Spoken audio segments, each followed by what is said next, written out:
Bien-aimés frères et sœurs en Christ, nous sommes aujourd'hui au quatrième dimanche de notre temps de carême. D'abord, rendons grâce au Seigneur pour les bienfaits qu'il ne cesse de multiplier dans notre vie, pour le souffle de vie qu'il ne cesse de nous renouveler au quotidien.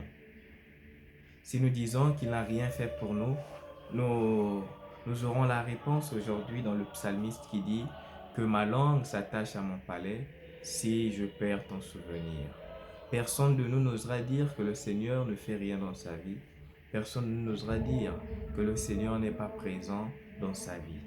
Parce que si nous avons encore le souffle de vie, si nous arrivons à respirer, si nous sommes en bonne santé, si nous arrivons à avoir à manger, c'est parce que Dieu est là, Dieu agit en nous.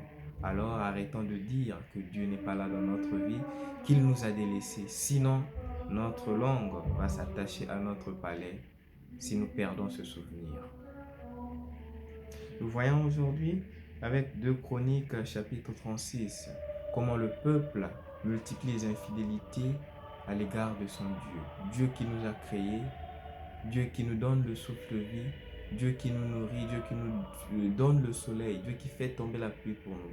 Mais nous, peuples, nous multiplions les infidélités au lieu d'être reconnaissants à cet être suprême, à cet être à qui nous devons la vie. Mais le Seigneur, dans son amour, dans sa miséricorde, ne cesse pas d'aimer ce peuple. Il envoie les prophètes, il envoie des hommes convertis pour aller annoncer la nouvelle à ce peuple. Mais qu'est-ce que ce peuple fait? Il se détourne de la parole de ses serviteurs, de ses hommes de Dieu. C'est notre condition aujourd'hui. Nous ne voulons pas écouter ceux qui viennent au nom du Seigneur.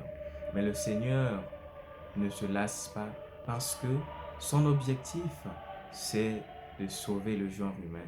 Son objectif, c'est de nous rapprocher de lui, malgré que nous sommes corrompus par le péché de ce monde, malgré que nous sommes corrompus par les fautes, les faiblesses de notre chair. Le Seigneur est là. Il nous a envoyé son Fils Jésus-Christ. Il dit même dans Matthieu, dans Jean 3, verset 14 à 21, il a tant aimé le monde. Il a tant aimé le monde. Voilà pourquoi il a envoyé son Fils pour venir nous sauver. Mais la condition qu'il donne pour le salut, c'est la foi. Qui croit aura la vie éternelle. Qui croit sera sauvé. Le Seigneur est là, il a préparé pour nous. Ce qu'il nous reste à faire, c'est de croire en sa qualité, en ses qualités culinaires, et puis de déguster ce beau et bon repas qu'il a préparé pour nous. La balle est dans notre camp. Faisons cet effort de retourner vers le Père. N'oubliez pas que nous sommes tous pécheurs.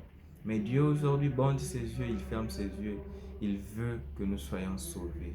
Car pour lui, il y a plus de joie au ciel quand un pécheur se convertit que 1000 convertis déjà. Alors prenons conscience, car sans Dieu, nous ne sommes rien. Sans ce Créateur, nous sommes dans le pétrin.